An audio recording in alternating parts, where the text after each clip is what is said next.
राज्यामध्ये फेब्रुवारी महिन्यामध्येच आता उष्णतेच्या असह्य झळा जाणवू लागलेल्या नाही। यंदाचा उन्हाळा तीव्र असणार हे मात्र निश्चित आहे। त्यामुळे आता उष्णतेला सामोरं जावं लागण्याची भीती असताना भारतीय हवामान विभागाने या संदर्भातली एक महत्त्वाची माहिती दिलेली आहे। देशातील अधिकांश भागामध्ये मार्च ते मे दरम्यान सामान्यपेक्षा अधिक तापमान राहण्याची शक्यता भारतीय हवामान विभागाकडून व्यक्त करण्यात आलेली आहे। मार्च ते मे दरम्यान देशामध्ये उष्णतेच्या लाटेचे अंदाज वर्तवला असून दिवसा सामान्यपेक्षा अधिक राहण्याचा अंदाज वर्तवण्यात आलेला आहे। महाराष्ट्रात देखील यंदाच्या उन्हाळ्यामध्ये उष्णतेच्या लाटेचे दिवस सामान्यपेक्षा अधिक राहण्याचा इशारा भारतीय हवामान विभागाकडून देण्यात आलेला आहे।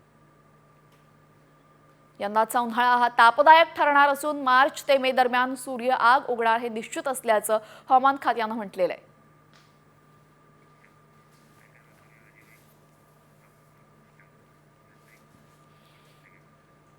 यानंतर देशासह राज्यातल्या महत्त्वाच्या घडामोडी वेगवान स्वरूपात टॉप 50च्या माध्यमातून। स्वारगेट बस स्थानकामध्ये बलात्कार प्रकरणातील आरोपी नराधम दत्ता गाडेला पुणे न्यायालयाने 12 मार्चपर्यंत पोलीस कोठडी सुनावली आहे। मंगळवारी उभ्या असलेल्या एका बसमध्ये गाडेने 26 वर्षीय तरुणीवर बलात्कार केल्याची घटना घडली। त्यानंतर दत्ता गाडे पसार झाला होता। 2 दिवस शोध घेतल्यानंतर शिरूरमधून दत्ता गाडे पोलिसांनी ताब्यात घेतलं।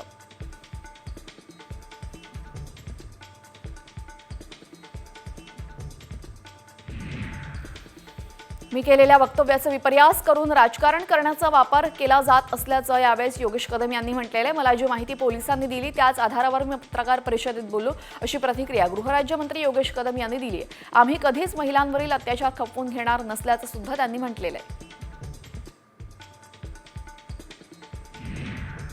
शिवशाहीत बलात्कार झाल्यानंतर महायुतीच्या मंत्र्यांनी बेजबाबदार विधानं केली। आता याच मंत्र्यांचे कान मुख्यमंत्री देवेंद्र फडणवीसांनी टोचलेत।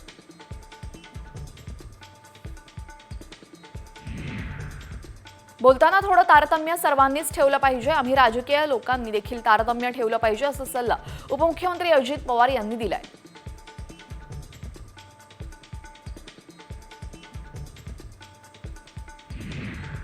योगेश कदमांनी केलेल्या विधानानं वंचित बहुजन आघाडीचे अध्यक्ष प्रकाश आंबेडकर संतापलेत। महाराष्ट्रातल्या राजकारणाला सध्या लकवा मारलेला आहे। मुख्यमंत्री फडणवीस यांनी योगेश कदम यांचा राजीनामा घेतला पाहिजे। मुख्यमंत्री कदम यांना मंत्रिमंडळामध्ये कसं काय ठेवलं गेलेलं आहे असंही आंबेडकरांनी म्हटलेलं आहे। नराधम आरोपी दत्ता गाडेवर यापूर्वी अहिल्यानगरमध्ये देखील गुन्हा दाखल झालेला आहे। सोनं रोख रक्कम चोरल्याचा गुन्हा गाडेवर दाखल झालेला आहे। या प्रकरणी त्याला अटक देखील करण्यात आली। दरम्यान कोतवाल पोलिसांनी गाडेबद्दल असलेली सर्व माहिती आता पुणे पोलिसांना दिली आहे। मुंबईच्या पहिल्या भुयारी मेट्रोनं शुक्रवारी मोठा टप्पा गाठला। ॲक्वालाईन म्हणून ओळखल्या जाणाऱ्या मेट्रो 3च्या ट्रेननं कफ परेड या अंतिम स्थानकापर्यंत धाव यशस्वीरित्या पूर्ण केलेली आहे। आचार्य यात्रे ते कफ परेड हा मेट्रो मार्ग प्रवासी वाहतुकीसाठी सुरू होण्याच्या दिशेने आता एक पाऊल पुढे टाकण्यात आलेलं आहे।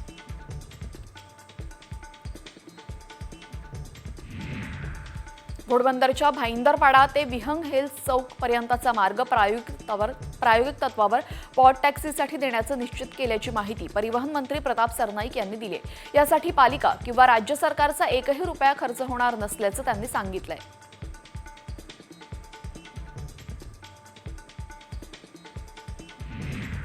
विदर्भातील राज्य परिवहन महामंडळाच्या ताफ्यामध्ये 40 नव्या लाल परींची भर पडलेली आहे। नागपूर, बुलढाणा आणि वाशिम जिल्ह्याला या बसेस मिळालेल्या आहेत। एसटी महामंडळाकडे चार्जिंग स्टेशनची समस्या असल्याने इलेक्ट्रिक बसला बाजूला ठेवण्यात आलेलं आहे। सध्या पुरवण्यात आलेल्या सर्व बस डिझेलवर चालणाऱ्या आहेत। इतिहास अभ्यासक इंद्रजित सावंत यांना पुन्हा धमकी देण्यात आलेली आहे। तुम्ही थोड्याच दिवसांचे सोबती, तुम्हाला घरी येऊन मारू, सोशल मीडियावर अशी धमकी सावंत यांना दिली आहे। केशव वैद्य नावाच्या अकाउंटवरनं सावंत यांना धमकी देण्यात आलेली आहे।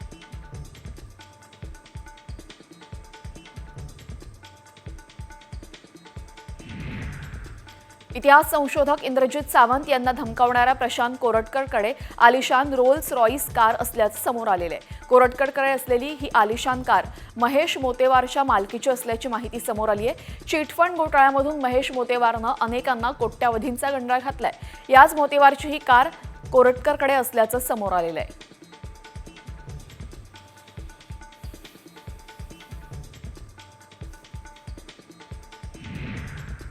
नाशिकच्या काठेगल्ली परिसरामध्ये असलेल्या 7 पीरबाबा दर्ग्याची भाजपाचे आमदार देवयानी फरांदे यांनी मुस्लिम शिष्टमंडळासोबत पाहणी केलेली आहे. नाशिक मनपाकडून या संपूर्ण जागेची पाहणी आणि मोजमाप करण्यात आलं. मात्र मोजमाप करण्याला स्थानिक रहिवाशांचा विरोध आहे.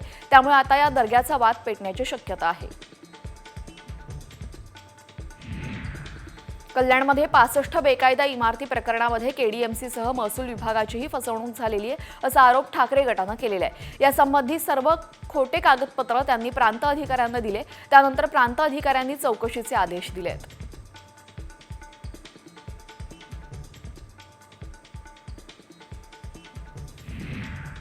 अनधिकृत बांधकामांविरोधात राज्य सरकारनं आक्रमक भूमिका घेतली आहे. अनधिकृत बांधकामं शोधून तात्काळ पाडा असे आदेश राज्य सरकारनं पालिकांना दिलेले आहेत. अनधिकृत बांधकामं शोधून कारवाई करण्याचे आदेश सरकारने दिलेले आहेत.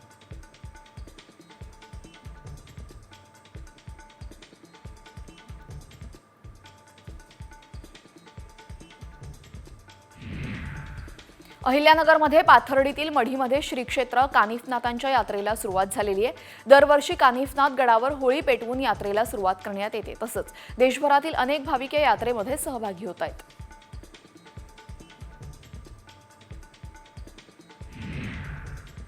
लातूरमधील खाडगावमध्ये चांद पीर बाबाच्या यात्रेला महाशिवरात्रीच्या दिवशी सुरुवात झाली. त्यामुळे आता दर्ग्यावर आकर्षक विद्युत रोषणाई करण्यात आली. तसंच यात्रेमध्ये कावल्यांचा सामना, जंगी कुस्ती असे वेगवेगळे कार्यक्रम बघायला मिळतात.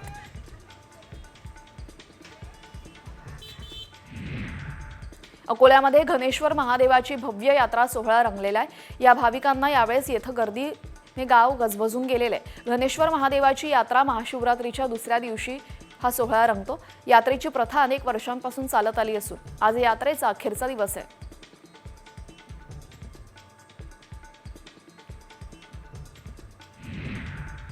धाराशिवच्या उमरगामध्ये गुरुपादेश्वर यात्रेनिमित्त रथाची पूजा करून रथ ओढण्याचा कार्यक्रम पार पडला. तसेच यात्रेचा समारोप कुस्ती स्पर्धेनं पार पडलेला आहे. या कुस्ती स्पर्धेसाठी धाराशिव, बादोला, अक्कलकोट, वागदीरसह कर्नाटकातील पैलवान सहभागी झाले होते. ही स्पर्धा पाहण्यासाठी नागरिकांनीही मोठी गर्दी केली.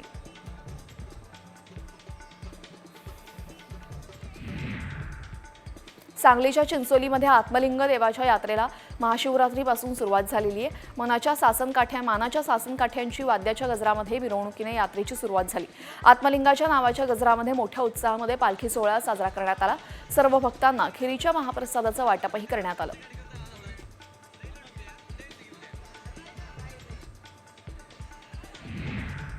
सोलापुरात वडापूरचे ग्रामदैवत श्री प्रभुलिंग देवाची यात्रा संपन्न झाली. यावेळेस लाखो भाविकांच्या उपस्थितीमध्ये 13 पालख्यांचा भेट सोहळा पार पडला. तसंच ढोल आणि हलगीच्या कडकडाटासह भंडाऱ्याची मुक्त उधळण करण्यात आली.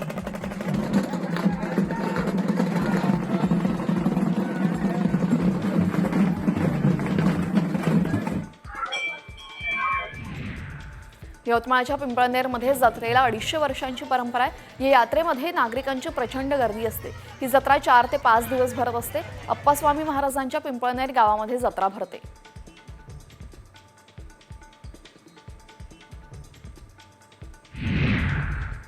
सरपंच संतोष देशमुख हत्या प्रकरणाचा खटला केज कोर्टातच चालवला जाणार आहे. हा खटला बीड कोर्टामध्ये चालवा अशी विनंती एसआयटीनं कोर्टाला केली होती. मात्र बीड कोर्टामध्ये खटला चालवण्यासाठी हायकोर्टाची परवानगी घ्या असे निर्देश एसआयटीला देण्यात आलेले आहेत.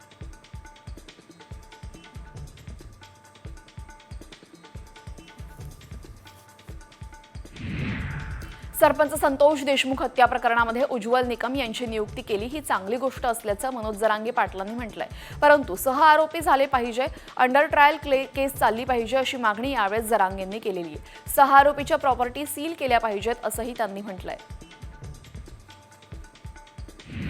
माजी आरोग्यमंत्री तानाजी सावंत यांनी यांत्रिकी साफसफाईच्या कामामध्ये कोट्यावधींचा घोटाळा केल्याचं समोर आलेलं आहे. राज्यातील सर्व सरकारी रुग्णालय आणि प्राथमिक आरोग्य केंद्रांमध्ये यांत्रिकी पद्धतीने साफसफाई करण्यासाठी जी कामं पूर्वी वार्षिक 70 कोटी रुपयांमध्ये होत होती त्या कामांसाठी सावंत हे 3190 कोटी रुपये मर्जीतल्या एका कंपनीला दिल्याचं उघड झालेलं आहे.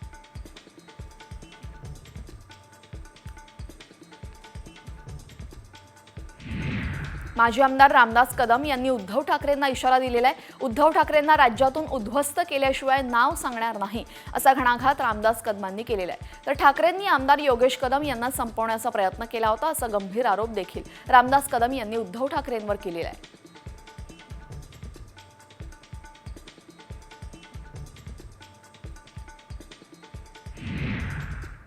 उद्धव ठाकरेंनी केलेली पापं धुवायला मी प्रयागराजमधील कुंभमेळ्यात गेलो होतो असं प्रत्युत्तर उपमुख्यमंत्री एकनाथ शिंदेंनी दिलेलं आहे। इकडे 50 खोके घेतले आणि तिकडे गंगेत डुबकी मारली तरी त्याचा काय उपयोग, गद्दारीचा शिक्का तसाच राहणार अशी टीका उद्धव ठाकरेंनी शिंदेंवर केली होती।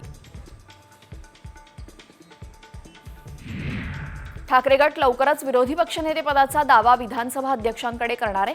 मातोश्रीवर आमदारांच्या झालेल्या बैठकीमध्ये अर्थसंकल्पीय अधिवेशनामध्ये पक्षाची रणनीती आणि विरोधी पक्षनेतेपदासंदर्भात चर्चा झाली।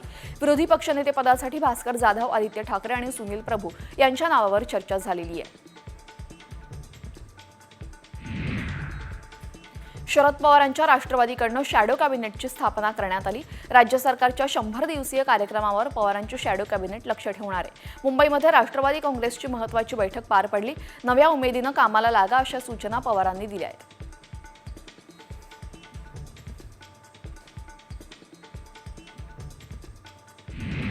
राष्ट्रवादी काँग्रेस शरद पवार पक्षाची बैठक पार पडली। आमदार आणि खासदारांच्या बैठकीत पक्षवाढीच्या दृष्टीने महत्त्वाचे निर्णय घेण्यात आले। आव्हाड, टोपे आणि रोहित पवारांवर पक्षवाढीची जबाबदारी देण्यात आली आहे, तर महिन्याला प्रत्येक जिल्ह्याचे दौरे करून आढावा घेण्याचे निर्देशही पवारांनी दिले आहेत।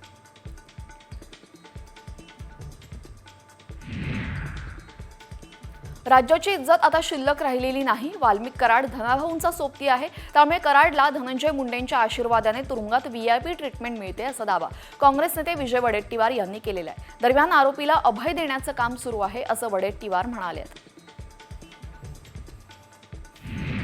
आजारपणानंतर मंत्री धनंजय मुंडे पुन्हा एकदा ऍक्टिव्ह झालेले आहेत। अन्न आणि नागरी पुरवठा विभागाच्या बैठकीमध्ये सहभागी झाले होते। धनंजय मुंडे यांनी ऑनलाईन माध्यमांद्वारे जिल्हानिहाय आढावा घेतलेला आहे।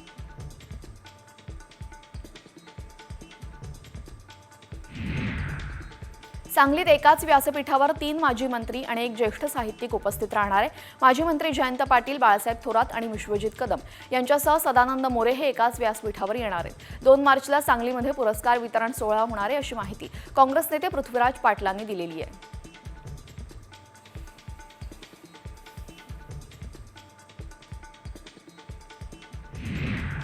जुन्नरचे अपक्ष आमदार शरद सोनावणे यांनी शिंदे गटामध्ये प्रवेश केला। उपमुख्यमंत्री एकनाथ शिंदेंच्या उपस्थितीमध्ये त्यांनी धनुष्यबाण हाती घेतलेला आहे। शरद सोनावणे यांच्याबरोबर माजी जिल्हा परिषद अध्यक्ष देवराम लांडेंनी धनुष्यबाण हाती घेतला। देवराम लांडेंनी जुन्नर विधानसभा मतदारसंघामध्ये वंचित बहुजन आघाडीकडून विधानसभा निवडणूक लढवली होती।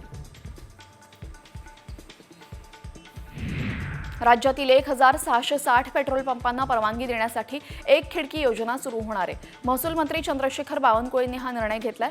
3 महिन्यांमध्ये सर्व मान्यता मिळेल। दरम्यान 30,000 रोजगार निर्मिती होऊ शकेल, त्यामुळे रोजगार वाढीसाठी हा निर्णय घेण्यात आलेला आहे।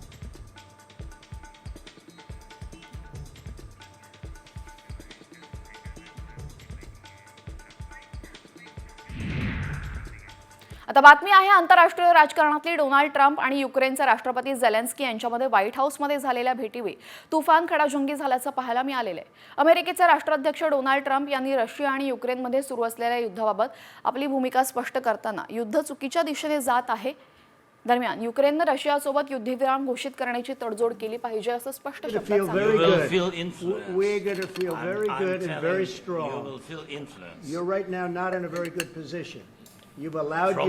मात्र यावेळेस झेलेन्स्की यांनीही आक्रमक पवित्रा घेत युद्धविरामाच्या प्रस्तावाचा तीव्र शब्दात विरोध केला।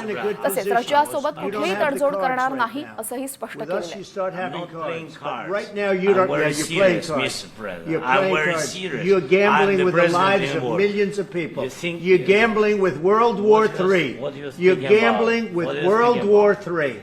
And what you're doing is very disrespectful to the country, this country. That's back to you. Far more than a lot of people said they should have. Have you said thank you once? A lot less. You will not. यानंतर राज्यातल्या 36 जिल्ह्यांमधल्या महत्त्वाच्या बातम्यांचा वेगवान आढावा। उल्हासनगरात महापालिका शाळेच्या आवारामध्ये हिरकणी कक्ष उभारण्यात आलेला आहे। मात्र हा हिरकणी कक्ष दारूच्या पार्टीसाठी वापरला जातोय।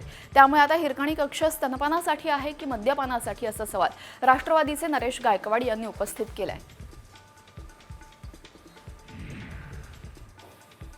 बुलढाण्यातल्या खामगावमध्ये 2 गटात राडा झाला। यावेळेस एकमेकांवर दगडफेक करण्यात आली। परवानगीशिवाय शिवाजी महाराज आणि आंबेडकरांचा पुतळा बसवल्यावरनं हाणामारी झालेली आहे।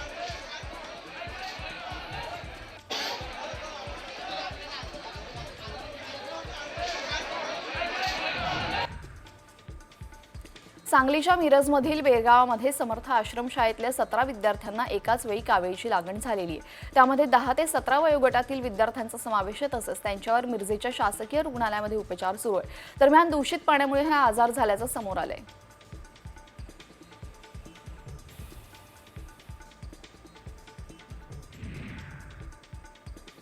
बुलढाण्यातल्या लोणीगवळीमध्ये पाणी शुद्धीकरण खोलीमध्ये दारूच्या बाटल्या आढळल्यानं पार्ट्या होत असल्याचा प्रकार उघडकीस आलेला आहे. गावातील पाणी पुरवठा चांगला करण्यासाठी जलजीवन मिशन अंतर्गत पाणी योजनेचं काम सुरू आहे. मात्र सदरचं काम अपूर्ण आहे. त्यामुळे हे ठिकाण आता अवैध धंद्यांचा अड्डा बनल्याचं समोर आलेलं आहे.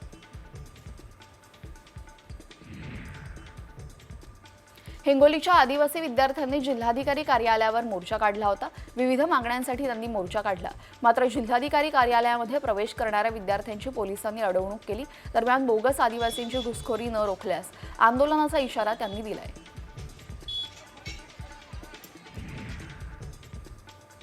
नवी मुंबईमध्ये शालेय विद्यार्थ्याच्या सहली दरम्यान मृत्यू प्रकरणी मनसेच्या शिष्टमंडळानं मनपा आयुक्तांची भेट घेतली. यावेळी शिक्षण उपायुक्त आणि अधिकारी तात्काळ निलंबन करण्याची मागणी करण्यात आली.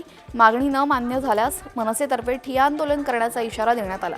मात्र आंदोलनाला पोलीस आणि कार्यकर्त्यांमध्ये बाचाबाची झाली.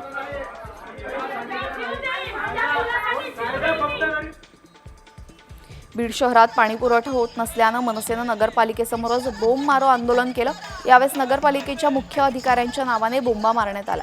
त्याचबरोबर पाणीपट्टी मोठ्या प्रमाणात वसूल केली जाते. मात्र नागरिकांना वेळेवर पाणीपुरवठा का होत नाही असा प्रश्न देखील मनसेनं उपस्थित केलाय.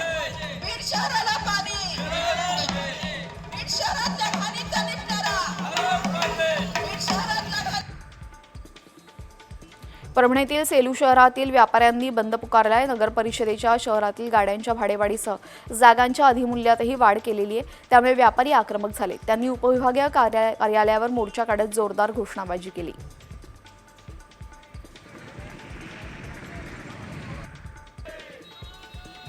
अमरावती पालिकेने वाढवलेल्या मालमत्ता कर आणि शहरातील असलेल्या कचऱ्याच्या ढिगाऱ्याविरोधात काँग्रेस आक्रमक झालेली आहे. पालिकेच्या समोर काँग्रेसने ठिय्या आंदोलन केलं.